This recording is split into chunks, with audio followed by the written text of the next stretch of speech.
تو وہ ہم میں سے نہیں ہے۔ تو 3520 یہ حدیث ہے، بڑی معروف حدیث ہے، آپ نے پڑھی ہوگی۔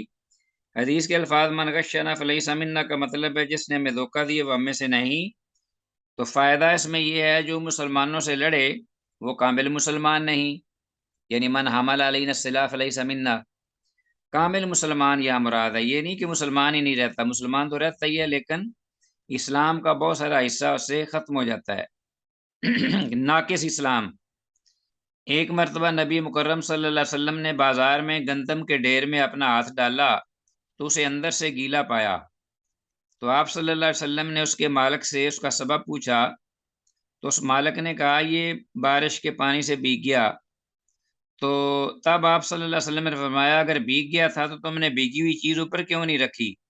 تاکہ سب لوگ دیکھتے اور جان لیتے کہ حقیقت میں غلہ گیلا ہے۔ تو پھر آپ نے یہ حدیث فرمائی من غشنا فلیس منا۔ چلیں جی آگے ہمارے پاس حدیث ہے 3521، ون سلمہ بن الاکوع، حضرت سلمہ بن اکوع رضی اللہ عنہ سے روایت ہے قال قال رسول اللہ صلی اللہ علیہ وسلم، وہ کہتے ہیں کہ رسول اللہ صلی اللہ علیہ وسلم نے ارشاد فرمایا من صلی علینا الصیف فلیس منا، رواہ مسلم، من صلی جس نے لہرائی اٹھائی سونتی، علینا ہم پر السیف تلوار فلیس منا تو وہ ہم میں سے نہیں، یعنی وہ ہمارے طریقے پر نہیں۔ یہ تو مطلب نہیں ہے کہ وہ اسلام سے نکل گیا ہے، لیکن اس میں جو الفاظ ہیں خاصے وعید کے ہیں، ڈانٹ اور ڈپٹ کے، خاصے خطرناک،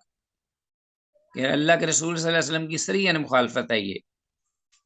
اور اللہ کے رسول صلی اللہ علیہ وسلم کی مخالفت بہت بڑا جرم ہے، اللہ کی بارگاہ میں اللہ غضبناک ہو جاتے ہیں۔ تو یہ چیزیں انہیں ہم بالکل نہیں دیتے اہمیت، نہ اپنے روزمرہ زندگی میں، بڑے آرام سے ویپن اٹھائے پھرتے ہوتے ہیں اور لوگوں کو ڈراتے اور خوف دلاتے، بلکہ فائرنگ بھی کرتے ہیں۔ باقی جہاں ضرورت ہو مسئلے تو وہاں کرنے میں کوئی حرج نہیں۔ تو 3521 حدیث کے الفاظ من صلی علیہ الصیفہ، اس کو انڈر لائن کیجئے کہ جس نے ہم پر تلوار سونتی۔ حدیث طلبہ جو میں الفاظ کہتا ہوں نا انڈر لائن کیجئے، ان کو کر لیا کریں، کیونکہ یہ وہ ہوتے ہیں کہ جن کو عموماً آپ سے پوچھا جا سکتا ہے آپ کے امتحان میں بھی، اور اسی طرح جو آپ کا جو ٹیسٹ ہوتا ہے نا کوئز کا، اس میں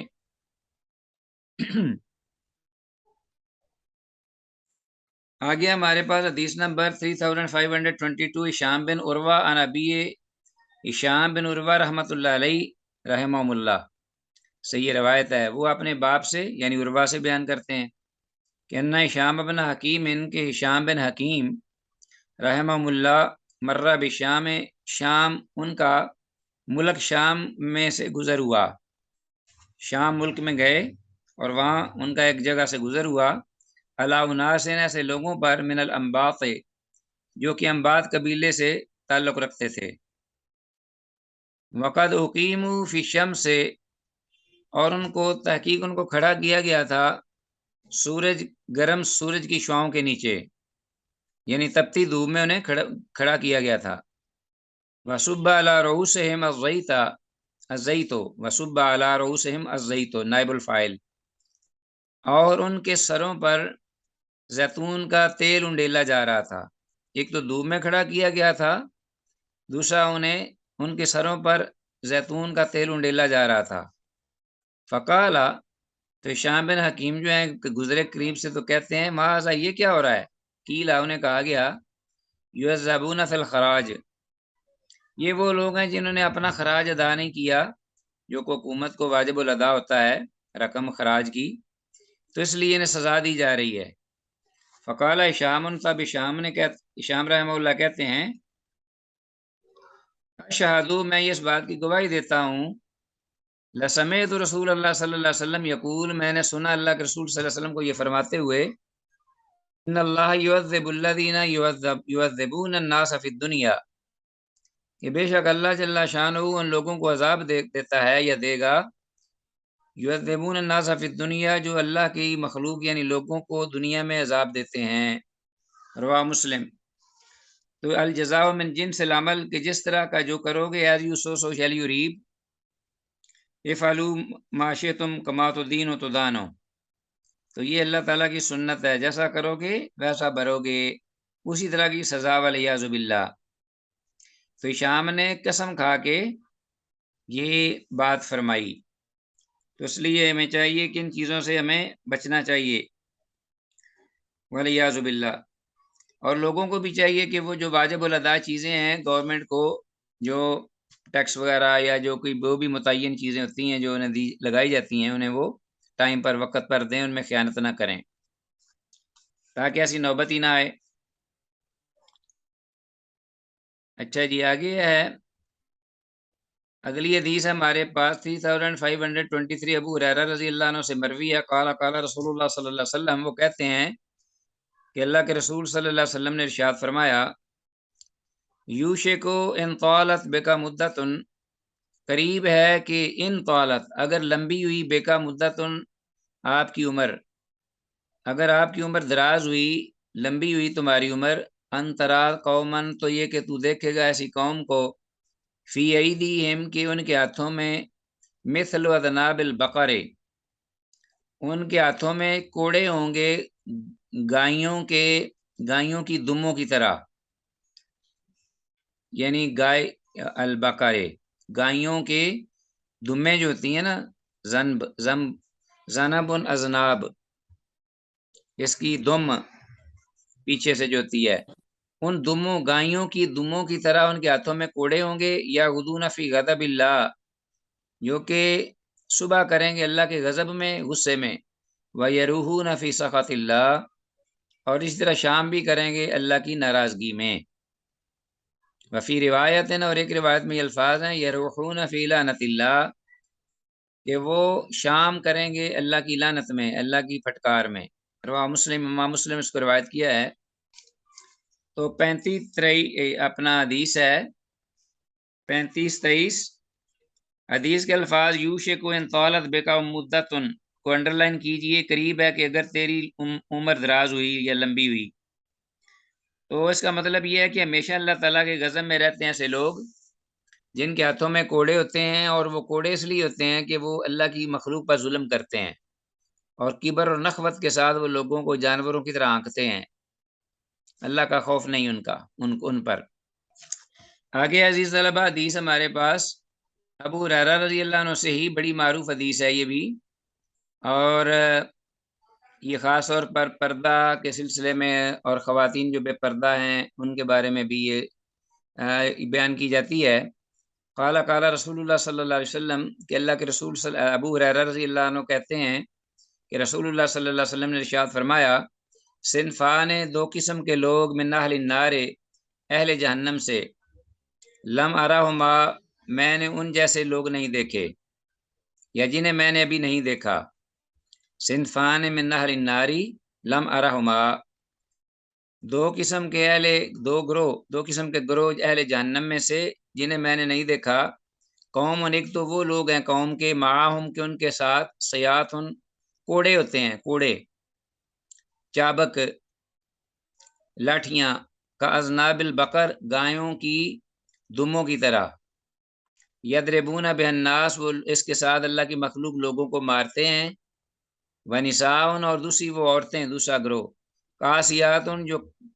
کپڑے پہننے والی بظاہر، کاسیات، عاریات، لیکن حقیقت میں ننگی، برہنہ جسم، ممیلات، اور جو مائل کرنے والیاں، لوگوں کو اپنی طرف متوجہ کرنے والیاں، مائلات، مٹک مٹک کر چلنے والیاں، رؤوسہن، کہ ان کے سر جو ہیں وہ کاسمنۃ البخت المائلتی، بختی اونٹوں کے کوہانوں کی طرح اٹھے ہوئے ہوں گے، رؤوسہن، ان کے سر، ان عورتوں کے جو بے پردہ ہوں گی، کاسمنۃ البخت المائلہ، بختی اونٹوں کی کوہانوں، سنام جو ہوتا ہے اس کی جمع سنما، کوہان اونٹ کی جو اوبری ہوتی ہے نا اس کے کمر پر جس پہ قلادہ رکھتے ہیں، المائلہ، یعنی اٹھی ہوئی، حرکت کرنے والی، کوہانوں کی طرح اٹھے ہوئے ان کے سر، گویا کہ ان کی جو سروں پر اوپر جو چوٹیاں ہیں وہ بنا کر نا وہ جوڑے بنا لیتی ہیں، جیسا کہ آج کل عام طور پہ یہ نیا فیشن نکلا ہے، آپ دیکھ سکتے ہیں۔ تو بیرونی ملکوں میں تو بہت زیادہ ہے، خاص طور پہ مصر میں تو یہ ایک ایسی بے حیائی اور حیا باختگی کا یہ انداز ہوتا ہے، الا ماشاء اللہ۔ تو یہ عورتیں جو ہیں اس طرح کا وہ جوڑا بنا لیتی ہیں اپنے سروں پہ، جیسا کہ بختی اونٹوں کی کوانیں اوپر اٹھی ہوئی ہوتی ہیں، حرکت کر رہی ہوتی ہیں۔ لا يدخلن الجنت، نہیں وہ جنت میں داخل ہوں گے یہ سارے دونوں قسم کے گروہ، ولا یجدن ریحھا، اور نہ وہ اس جنت کی بو پا سکیں گے، والعیاذ باللہ خوشبو نہیں پا سکیں گے۔ وَإِنَّ رِیحَھَا لَتُوجَدُ مِن مَسِیرَۃِ کذا وکذا، اور بے شک اس جنت کی جو خوشبو ہے وہ پائی جاتی ہے فلاں دور دراز تک جو مسافت ہے اس سے، مسیرت کذا وکذا، اس طرح اور اس طرح کی مسافت سے، یعنی مراد ہے بہت دور سے جنت کی خوشبو، جیسا کہ بعض دیگر روایات میں 40 سال کی مسافت، 70 سال کی مسافت سے بھی ذکر آتا ہے۔ رواہ مسلم، امام مسلم نے اس کو روایت کیا ہے۔ تو بہرحال حدیث بالکل کلیئر ہے اپنے مفہوم میں، اور جو صورتحال ہمارے آج کل معاشرے کی ہے وہ آپ کے سامنے ہے بالکل۔ حدیث میں الفاظ صنفان کا مطلب ہے 2 قسم کے گروہ، اور حدیث میں الفاظ کا اسمنۃ البخت کا مطلب ہے بختی اونٹوں کی کوہانوں کی مانند، آج کل مصر کی عورتوں کا معمول ہے، والعیاذ باللہ۔ آگے ہمارے پاس 3525، وعن ہو ابو ہریرہ رضی اللہ عنہ سے روایت ہے، قال قال رسول اللہ صلی اللہ علیہ وسلم، اللہ کے رسول صلی اللہ علیہ وسلم نے ارشاد فرمایا، اذا قاتل احدکم، جب تم میں سے کوئی ایک کسی کو قتل کرنے لگے، کسی کو مارے، تو فلیجتنب الوجہ، تو اسے چاہیے کہ وہ چہرے کو بچائے، کسی کو مارے تو وہ چہرے کو، یہ سے مراد عام لڑائی ہے، قتل کرنا نہیں ہے، جب کسی کو مارنا ہو، کسی نے کسی کو سزا دینی ہو جس میں مصلحت ہو یا جس میں کوئی تعدیبی کاروائی۔ فإن اللہ خلق آدم علی صورتہ، اس لیے کہ بے شک اللہ نے پیدا کیا آدم علیہ السلام کو اپنی صورت پر، یعنی اللہ جل شانہ جو خالق حقیقی ہے، خلاق، اس نے اپنے مخلوق آدم علیہ السلام کو اپنی صورت پر پیدا کیا ہے۔ اس کا کیا مطلب ہے؟ واللہ اعلم بالصواب، کیونکہ اللہ تعالیٰ کی صفات سے متعلقہ یہ حدیث ہے، اس لیے اس کی تعویل یا اس کی جو ہے انٹرپریٹیشن وہ ہم نہیں کر سکتے، اس کو اسی معنی میں رکھیں گے کہ اللہ تعالیٰ نے آدم علیہ السلام کو اپنی صورت پہ پیدا کیا ہے۔ بعض لوگ امام شوکانی رحمہ اللہ وغیرہ نے اس صورت کی جو ضمیر ہے وہ آدم کی طرف لوٹائی ہے، کہ اللہ تعالیٰ نے آدم علیہ السلام کو آدم ہی کی شکل پر پیدا کیا ہے، صورت پر پیدا کیا ہے، اپنی شکل پر نہیں، لیکن یہ تکلف ہے۔ ہم اس صورت کی جو ضمیر ہے اس کو اللہ کی طرف ہی لوٹائیں گے، اللہ جل شانہ کی طرف، اور ساتھ یہ کہہ دیں گے کہ حقیقت اللہ ہی جانتا ہے کہ کس طرح اللہ نے کس صورت میں کس شکل میں پیدا کیا ہے، یہ اللہ کی صفات میں سے، اور اللہ تعالیٰ کی ان یہ صفات میں سے ہے جن کو اللہ نے اپنی مخلوق سے مخفی رکھا ہے، واللہ عالم۔ اور یہی طریقہ سلف صالحین کا ہے، اور اس میں کوئی حرج نہیں۔ اچھا جی عزیز طلب، آپ 2 حدیثیں ہیں یہ پڑھ لیجئے گا، اس کے بعد ہم نماز پڑھیں گے انشاءاللہ، تاکہ ہمارا سبق رہ نہ جائے، میرے ساتھ رہیے گا۔ اب اسی باب کی دوسری فصل ہے، الفصل الثانی۔ ابو ذر غفاری رضی اللہ عنہ سے روایت ہے، وعن ابی ذر رضی اللہ عنہ قال قال رسول اللہ صلی اللہ علیہ وسلم، کہ اللہ کے رسول صلی اللہ علیہ وسلم نے فرمایا، من کشف سترن، جس نے پردہ اٹھایا، کاشفہ کھولنا، سترن پوشیدہ چیز، فادخل بصرہ فی البیت، تو اس نے اپنی نگاہ کو داخل کیا گھر کے اندرونی جانب، یعنی پردہ لٹکا ہوا ہے دروازے پر، تو کسی شخص یا دروازہ بند ہے تو کسی شخص نے وہ دروازہ کھولا یا پردہ ہٹایا اور اپنی نگاہ اس گھر میں ڈالی، قبل ان یؤذن لہ، اس سے پہلے کہ اس کو اجازت دی جائے، گھر والوں کی طرف سے اجازت بھی نہیں، فرآ عورت اہلہ، تو اس نے دیکھا اندرون خانہ کسی کی شرمگاہ کو، تو اس نے کوئی پردے کی چیز کو دیکھ لیا، فرآ عورت اہلہ، تو اس نے اٹھا کر پردہ بغیر اجازت کے، اور اس نے اندرون خانہ کسی کی پردے والی چیز کو دیکھ لیا، فرآ عورت اہلہ، فقط عطا حدن، تو گویا کہ اس پر حد لازم ہوئی، فقط عطا تو وہ گویا کہ ایسے جرم کا ارتکاب کیا اس نے حدن جو حد کو واجب کر دیتا ہے. لا یحل لہ ان یاتیہ، اس کے لیے یہ جائز ہی نہیں تھا کہ وہ ایسا عمل کرتا یا ایسا کام کرتا یا ارتکاب کرتا ایسے عمل کا. ولو انہ حین ادخل بصرہ جی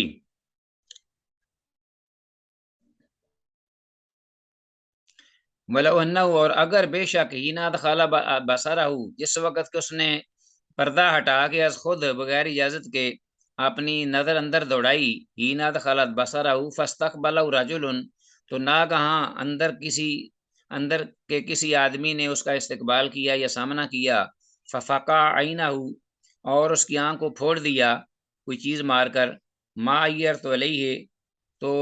میں اس پر کوئی سرزنش نہیں کروں گا. ما عیرت علیہ، میں اسے کوئی سزا نہیں دوں گا، میں اسے پکڑوں گا نہیں، اسے پوچھوں گا نہیں. ما عیرت علیہ. وَإِن مَرَّ الرَّجُلُ عَلَىٰ بَابٍ، اور اگر کوئی شخص گزرتا ہے ایسے دروازے گھر کے دروازے پر کہ لا ستر لہو، کہ جس پر کوئی پہلے سے پردہ نہیں ہوتا، غیر مغلق، اور وہ بند بھی نہیں ہوتا، فنظر، تو اس نے دیکھ لیا اس گھر کی طرف جانب، فلا خطیۃ علیہ، تو پھر اس صورت میں اس پر کوئی غلطی نہیں، کوئی اس پر قدغن نہیں، کوئی گناہ نہیں، ظاہر ہے وہ بے قصور ہے اس میں. انما الخطیۃ علی اہل البیت، اس بارے میں جو غلطی ہوگی وہ گھر والوں پر ہوگی. رواه ترمذی، امام ترمذی نے روایت کیا، وقال ھذا حدیث غریب، اور کہا ہے کہ یہ حدیث غریب ہے. تو یہ حدیث جو ہے جو ہم نے ابھی پڑھی ہے، حدیث کے الفاظ ما عیرت علیہ کا مطلب اس کو انڈر لائن کیجئے، تو میں نے اس پر کوئی سرزنش نہیں کی یا نہیں کروں گا. اللہ کے رسول فرماتے ہیں. حدیث کی اسناد جو ہے اس میں ضعف ہے، اس لیے کہ ابن لہیہ بڑا یہ مدلس بھی ہے، انن بھی ہے، ضعیف راوی ہے ابن. تو عزیز طلبہ، میں بتا رہا تھا یہ حدیث 3526 اس کی اسنادی حیثیت ابن لہیہ اس کی سند میں ہے،